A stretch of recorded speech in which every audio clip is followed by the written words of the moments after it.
Live from South Victory, this is WFAA News.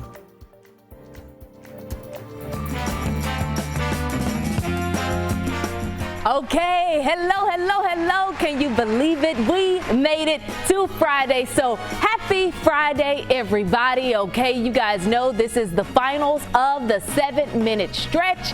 The best part about all of this is that you can play along at home. Here's how you play, okay? Listen up. We will play 2 rounds of 3 questions. In the first round, contestants will get 10 seconds to answer a multiple choice question. Correct answers are worth 10 points. Now, in the second round, correct answers are worth 15. Then we'll play the ultimate last blast question worth 25 points. Do you want to play along? I know you do because you're watching the TV. Open up the WFAA app and click on the Vote Now tile or use an internet browser. All you got to do is go to WFAA.com/vote now. You'll see each question and then possible answers will pop up. All you got to do is easy, y'all. Just choose the answer you think is the right one. Okay, we are ready to play, and we do have our contestants here. We got Miss Kara from Team Daybreak. Hey, Kara. Yeah, I see you. Okay, we got Team Nice Side with Miss Izzy. Hello, everybody. Okay, y'all got to give me a little more. Okay, I'm loving the hair. I'm loving the hat and the hair. Y'all got to give me some more energy, though. Come on, this 7-minute stretch. Come on. Come on, let's do it, Tashara! Okay, well, that's what I'm talking about. All right, we're going to go ahead and get straight to the questions. If you guys are ready, we got question 1, okay? For 3 seasons, Netflix's Stranger Things has been following the mystery involving secret experiments, terrifying supernatural forces, and one strange little girl. What is 11's real name? A, Terry Brenner, B, Jane Ives, or C, Becky Hopper?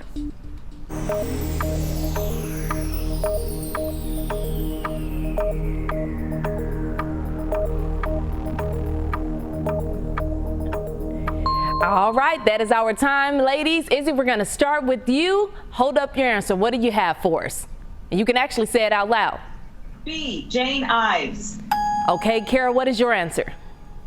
I said C, Becky.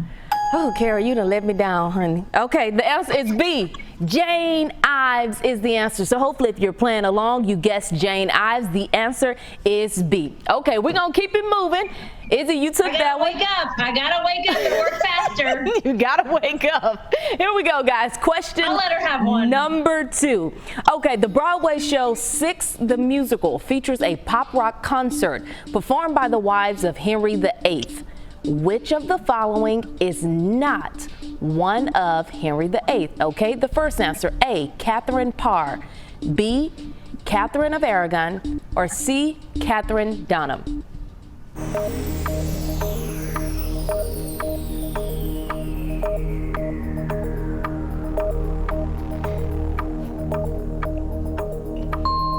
And that is our time, folks. Okay, all right, now I gave y'all 2 extra seconds there. Y'all probably ain't noticed it, but I gave you 2 seconds.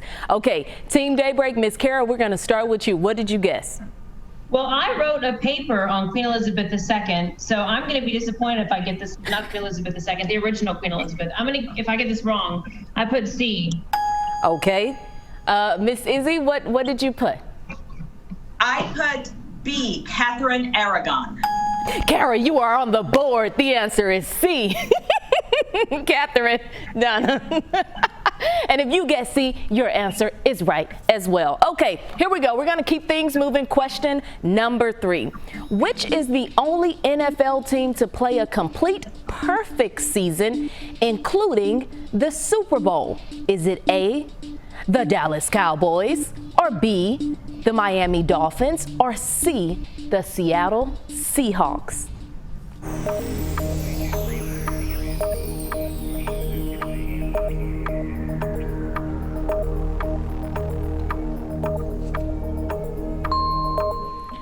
Okay, Izzy, since it seemed like it didn't take you no time to guess this answer, we're going to start with you first. Come on, Team Nice Side, what's your answer? C, Seattle Seahawks. Okay, Kara, Team Daybreak, hello, good morning. Not really good morning, but just tell me your answer. I was just talking about this with my husband the other day. B. What's B? B was the Dolphins. Okay, that is correct.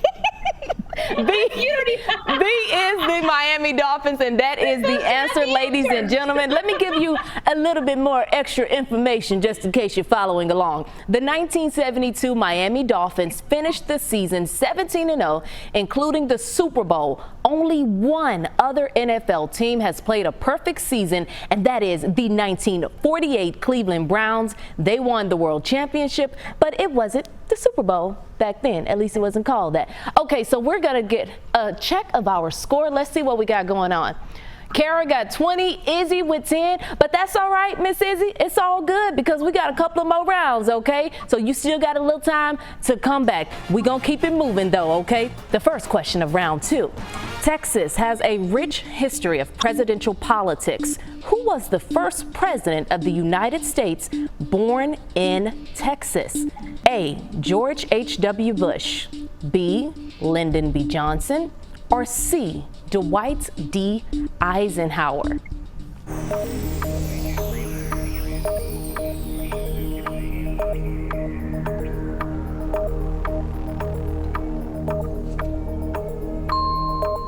Okay, Kara, we're going to start with you since you look like you want to go ahead and give us your answer. Team Daybreak, what's your answer?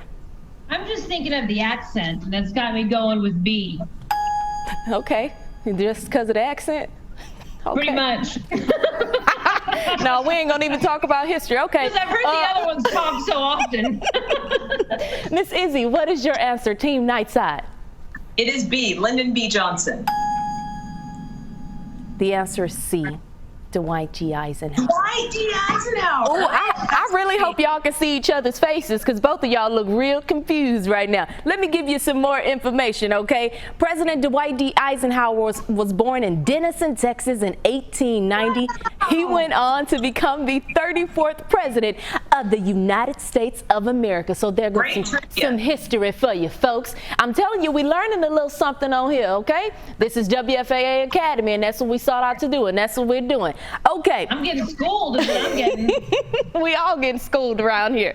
We're going to keep it moving, though, ladies. Question number 5. Here we go. In 2019, writer-director Greta Gerwig's new portrayal of the classic book Little Women debuted in theaters. The novel and movies tell the story of the March Sisters. Which of the following is not one of the March Sisters? Is it A, Anne, B, Beth, or C, Meg?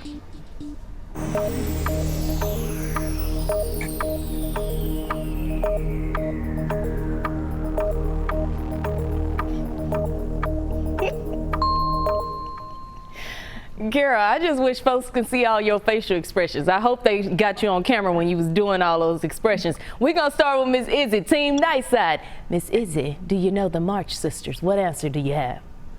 A, Anne. Okay. Kara, what you got, Team Daybreak? I just watched this movie 2 weeks ago. A, Anne. We got it. It's both ladies correct.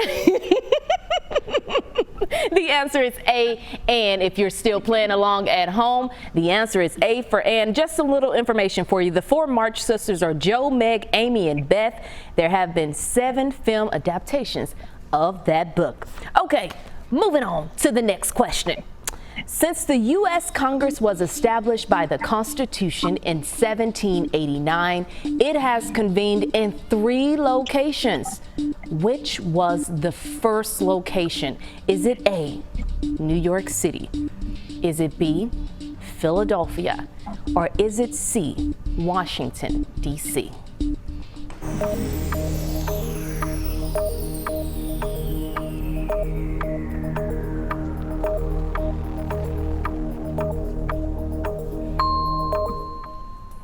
Okay, Kara, we are going to start with you. That's right. There we go. Well, I'm going to go with B, Philly. Okay, Miss Izzy, what you got? Kara is correct. It is B, Philadelphia. Actually, no, both of y'all are incorrect. It's New York? The answer is A, New York City. In New York, Yeah, sorry, What? y'all. No, the answer is They got the bell A. and everything. Look, they over here talking. The answer is A.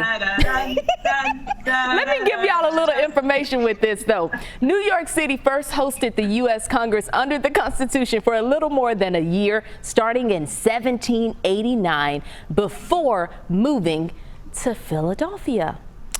You know, had we been talking about Philly, they might have got it right. Let's go ahead and get a check of the score and see what we got right now. Kara is at 25, Team Daybreak.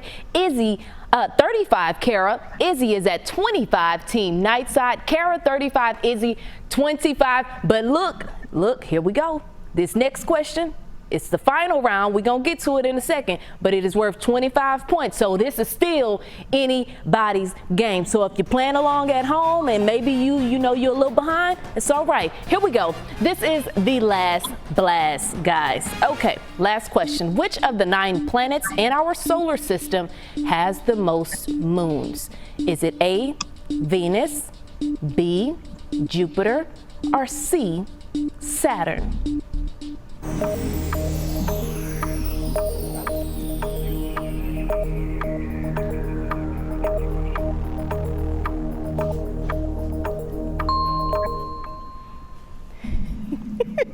Okay, that's all our time. Miss Izzy, we gonna start with you. Team Nightside, what you got? Let's go with B, Jupiter. Okay, Miss Kara, what you got?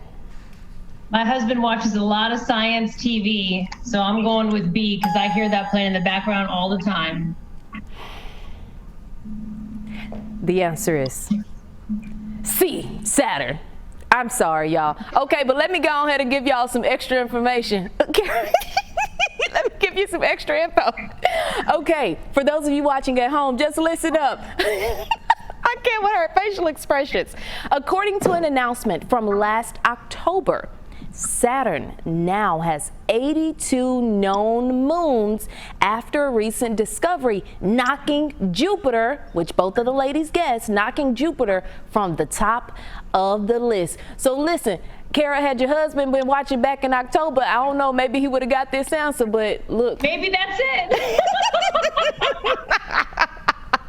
It is what it is. Okay, so here we go. You know we got to get a final check of our score. Kara still with 35, Izzy with 25. So I guess that means we have a winner. Team Daybreak, Miss Kara, you took it. Congratulations. With the terrible score. Look, here's the deal though. It's great that you won, but we ain't got nothing for you. You know that, right? Yeah. Bragging rights. Maybe a copy of Little Women. No, you get bragging rights, okay? You get bragging rights for a little while, okay? Ladies, thank you so much for playing along, and thank you to all of you at home for playing the final round of the 7-minute stretch.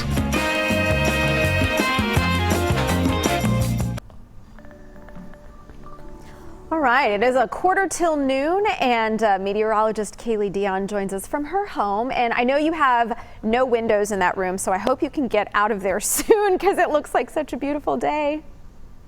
Yes, I plan to actually, after this, go out and do leg day out in my driveway. Nice, I like that. Yeah, so before it gets a little too warm, which I know this is nothing. I keep being told by everybody that we are about to enter into really hot. So I will report back after that. But we're ending the month of May. So let's go over our WFAA Academy question of the day, which is what is the average rainfall for the month of May at DFWs? And so now moving forward, we're going to be dry. So we're going to wrap up the month of May dry. So we'll go over where we're at. So look at those answers and pick one. And then at the end of my forecast, I will go over the answer and where we're at this point. So we have no rain on the docket for today. It's beautiful. You can see a few high clouds out there in downtown Dallas, but it is just blue skies other than that. 82 degrees in downtown Dallas right now, upper 70s in some other locations. Right now at DFW Airport, temperatures have reached, can you guys see that? Or are you guys frozen as well? Not seeing the temperature. There you go, 78 degrees. Our dew points are right around 63. So we talked about in the last half hour how we're going to see those dew points kind of go up a little bit as we move into next week. So where do we sit on the muggy meter? When you're in the lower 60s, it's not too bad. It's getting a little sticky, but it could be a lot worse. So it's a very pleasant day overall as the dew points stay in the lower 60s. Here's where we're going to end up throughout the day today. If you look here, 81 at noon, 86 by the time we get to 4 o'clock in the afternoon, and 83 at 7 o'clock in the evening. So it's going to be a warm evening, but clear. Winds are going to be out of the northeast, so it does make it feel a little bit better. And by the time we get into the overnight hours, temperatures are going to drop into the 70s and then eventually the mid 60s before we start off the day Saturday. Saturday is going to end up in the upper 80s, at 90s farther to the west. You can see the entire state of Texas either in the upper 80s, flirting with 90 or at 90 degrees. Same thing for Sunday. Sunday is going to be 87 degrees at DFW, which is just right where we should be for wrapping up the month of May. Because Sunday is the last day of May because June 1st is on Monday, and that's the first day of meteorological summer. It's also the beginning of hurricane season as well. We are watching quiet right now, but we've already had 2 named storms already before it even starts. So looking at a wide look, you can see there is a little bit of moisture down in the tip of Texas. Other than that, the entire state is dry, and we will stay dry through the 10-day forecast. There's no chance for rain in the 10-day forecast. So today, beautiful, sunny, clear, 86 degrees with northeast winds 10 to 15 miles per hour. And then if you look at tonight's forecast, 64 degrees, a pleasant evening on tap.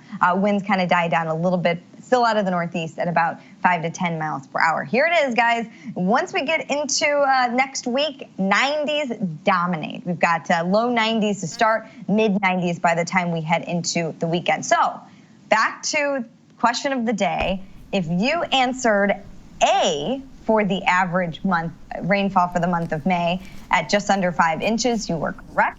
That is the answer. And where are we right now? Let's get that rainfall update. May is normally our wettest month. This month, we have surpassed that average by more than 3 inches of rainfall. And for the year, we are still above average by about little over 9 inches of rainfall. So that's some interesting information as we wrap up this month. Sonia? Okay, Kaylee, well, thank you. That was a good science lesson. And kids, if you're not into science, how about reading? Grab a copy of Finding Esme and read along with us. Just scan this QR code to download it.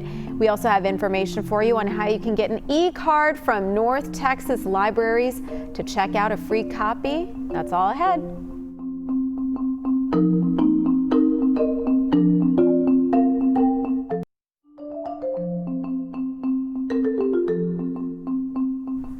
Okay, welcome back to WFAA Academy. We've been enjoying some great reading lessons this week. Our book of choice is Finding Esme by Suzanne Crowley. And as we wrap up our final day of the Academy, we are up to chapter 12 today. Joining me to discuss it is Gwen Reyes from freshfiction.com. Hey, Gwen, let's talk a little bit about yesterday's chapter. What happened yesterday? So I felt like chapter 11 was an incredibly emotional chapter. There's been lots of sort of things leading up to the coming of heads that we had in this. So what we are experiencing for Esme and for B is that Esme is dealing with the fact that her mom, June Rain, is really taking to caring for her new pet pig in a way that Esme has never seen her mom care for anything maternally. So she's taking that very personally, very much internalizing that and dealing with those emotions. And I think that was something that I really found incredibly compelling, because I think a lot of younger readers are really going to identify with the fact that they may not be able to get their parents' attention all the time. And to see our main character going through that was very, very emotional. Yeah, and I read ahead a little bit. I was just trying to prepare myself. So why don't you tell us what we can expect in today's chapter? Yeah, so at the end of chapter 11, B and Esme went off in a big huff to find a missing person. And they ended up not finding that person in the woods, but ended up finding a body. So this next chapter, chapter 12, we're going to kind of figure out who that body is, if it's one of the former moonshiners that we met earlier in the chapter, or if it might be, which is what Esme is most concerned about, is that it might be her father, Harlan, because he is wearing his boots. Okay, Gwen, thank you so much. We're going to get right into chapter 12. So if you have your books, grab it. And here we go. A leaf fluttered from one of the trees, landing with a hushed whoosh. A fly droned, and the taste of honey from breakfast still on the roof of my mouth was sweet. My fingers and toes started to vibrate again, and I think I said aloud, "Yes, I know, it's here. You can stop now. Leave me alone. Go away." The sky started to turn black, and I closed my eyes, picturing Harlan smiling big at the gas pump far away from us. "Why did you come back? Why did you come back?" "It's not him." Bee's voice sounded muted, like it was coming through a scratchy transistor radio. I opened my eyes. I was kneeling on the ground. A scream pierced the air. I turned and saw Miss Treva 10 yards behind me, clutching a tree. "It's not Luther either," Bee called. I got up off my knees. I gathered my courage and looked. It definitely wasn't Harlan. This man, whoever he was a good bit taller, and he had a long brownish hair, sunken cheeks, a long beard, like a hippie. I thought he kind of looked like Jesus. Jesus lying next to barrels of moonshine with a rose tattoo on his arm. I knew it was disrespectful, but a wave of warm relief washed through me. My eyes traveled from his face to his chest, where blood had seeped through his shirt. A perfect bullseye. I quickly looked away. "He must have surprised the moonshiners," Bee said. "Go call Sheriff Finney," she yelled to Miss Treva. "But Bee, Luther, the others," she screamed back. Oh God, my heart squeezed, thinking how Granger might be involved in all this and how much this was going to hurt Finch. This wasn't a little notch of Aberdeen sadness. This was a whopper. "There ain't no way of getting around it, Treva," said Bee, as she knelt down next to the man. "No way we are going to try to hide this. Go now." When Miss Treva didn't budge, Bee stood up and hollered, "In heaven's name, go! A man's been killed here." And finally, Miss Treva turned and ran back through the woods. I inched forward, wanting to get a better look at the boots. They were exactly the same, everything, even the pink splatter from where Harlan had painted the Just Teasin' for Sweet Ma and the yellow splatter from painting the Galloway's front hallway. Okay, you guys, keep reading chapter 12, and thank you for being here for WFAA Academy. We're going to continue, by the way, to read on air until we finish the book. So join us back here again next week for another chapter. If you've missed any of the daily lessons, you can text Academy to 214-977-6028, and we'll send you the links to everything you've missed, from the influential figures in Texas history to learning science through baking. Let us know what you need. Just use that hashtag WFAA Academy. Thank you and have a wonderful day.